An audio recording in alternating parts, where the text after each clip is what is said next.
কি বলছে গেট খুলছে না কেন? গেট গার্ড বারণ করেছে।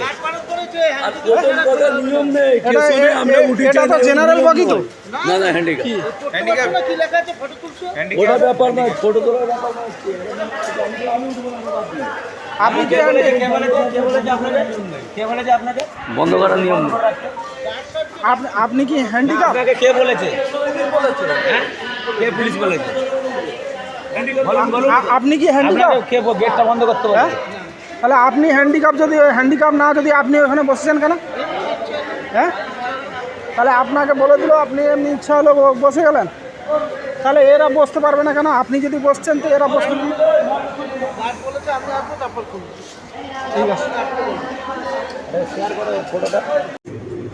গাইস অবশেষে অনলাইনে টিকিট কেটে ঠকে গেলাম। স্লিপার ক্লাসের ওয়েটিং লিস্ট টিকিট কেটেছিলাম, তারপরে সেটা তো কনফার্ম হলো না। সেই জন্য অনলাইনে জীবনে ওয়েটিং লিস্ট টিকিট কাটবেন না। ওয়েটিং লিস্ট যদি থাকে আপনারা প্ল্যাটফর্ম থেকে কেটে নেবেন, জীবনে ওয়েটিং লিস্ট টিকিট কাটবেন না। এই দেখতে পাচ্ছেন কোথায় বসে আছি, দেখতে পাচ্ছেন। কেউ অনলাইনে ওয়েটিং লিস্ট টিকিট কাটবেন না। স্লিপার ক্লাসে গিয়েছিলাম, সেখান থেকে তাড়িয়ে দিল, বলছে হবে না। আমার টোটালি লস হয়ে গেল, এবং আবার সেই জেনারেলে এসে বসতে পেরেছি। বুঝতে পেরেছেন? সিটও পাচ্ছি না, এখন রাত 12টা বাজে।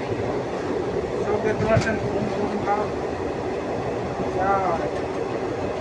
আর একটা কথা বলছি বন্ধুরা, দেখো তোমরা ট্রেনে যেখানেই বসো না কেন, কখনো দরজার সামনে বসবে না, ঠিক আছে? এই দেখো একটা ভাই আমার দরজার সামনে বসে আছে, দেখেছো? দরজার সামনে বসে রয়েছে, কিন্তু ওই দরজার সামনে বসাটা ভালো না, ঠিক আছে? আমরা এমনি বাথরুমের ধারে বসুন, যেখানেই বসুন, কোনো অসুবিধা নেই, কিন্তু দরজার ধারে বসলে খুবই রিস্ক। দরজার ধারে কেউ বসবেন না, তখন ঘুম চলে আসবে। পুলিশের ভাইকে বলছি যে দরজা থেকে সরে বসো, দরজাটা লাগিয়ে দাও, কিন্তু ভাই শুনছে না কথা, ঠিক আছে? ওদিকে ফাঁকা আছে, আমি ওদিকে বসিনি, ঠিক আছে? সব দেখতে পাচ্ছেন।